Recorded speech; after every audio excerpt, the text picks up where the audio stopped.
so this next session is about basic stitches and terms.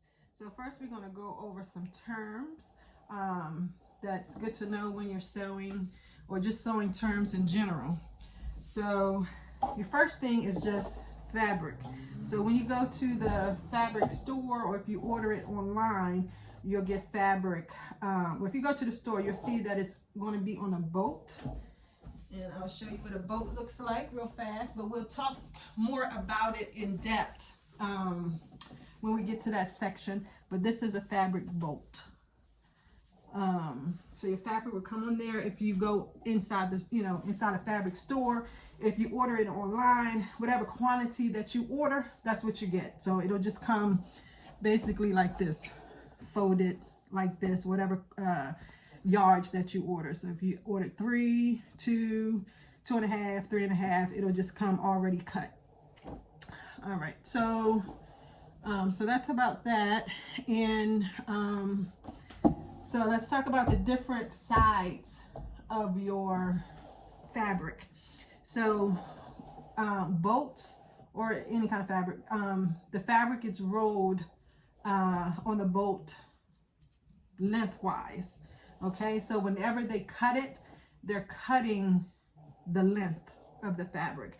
And fabric can come in whatever, usually it's on the boat, but the width of the fabric is usually it's 45 or 60. I think you can get it lower than that, but that's usually the width of the fabric. And on the edge, this is where the manufacturer, that's how they started the actual fabric. So this here, this is called the salvage, and it doesn't unravel because this is how they actually started the fabric itself. And it runs the length of your fabric, okay? And it's on both sides. So this is cut, so you only see one side of the salvage. But on the other side, on the other end, you will actually see the same thing because it runs the whole length of your fabric.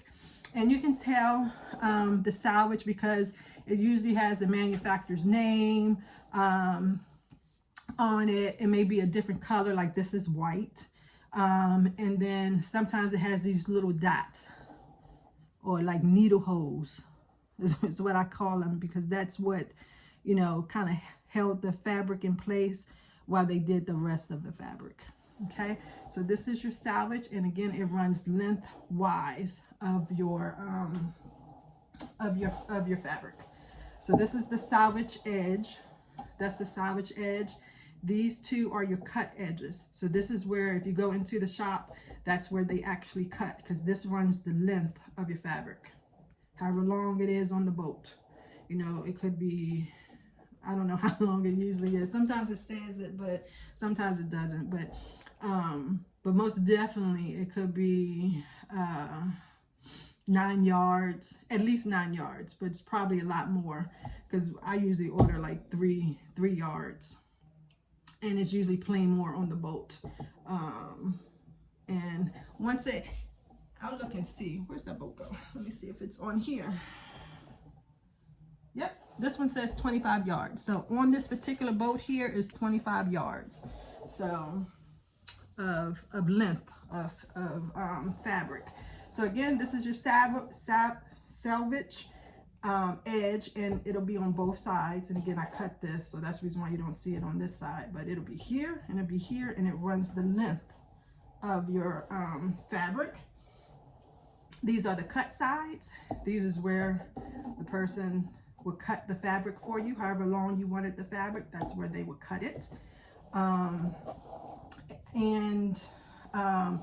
let me keep it one way. And so going across, so going perpendicular to the salvage edge is the crosswise grain. So this is the lengthwise grain, going the length of the fabric, going across. Let me start over. So the length runs parallel to the salvage, lengthwise grain, okay? And crosswise go perpendicular to the salvage edge, and bias goes in a diagonal. Okay, now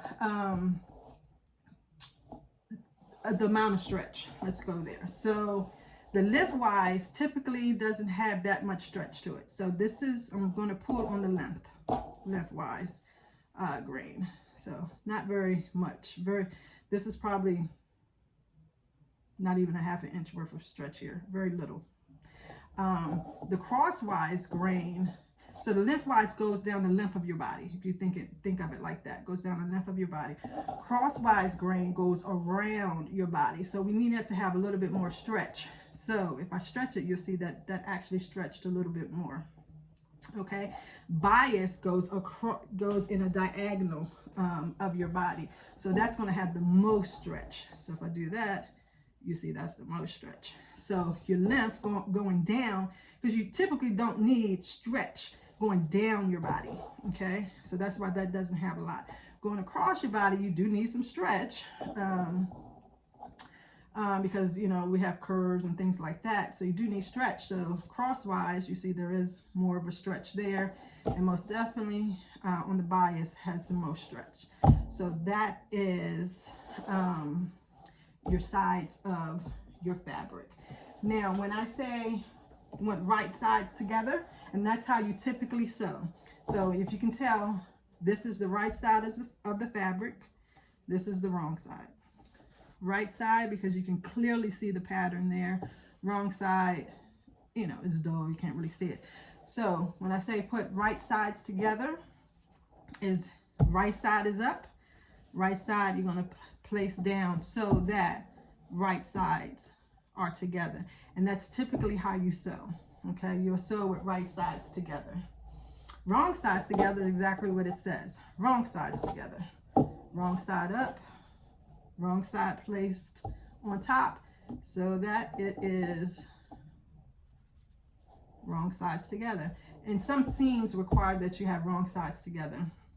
But most of the time, like I said, it will be right sides together that you are sewing. Because the whole point is, once you sew, you know, you're sewing a seam here. Once you open it, it'll be on the right side.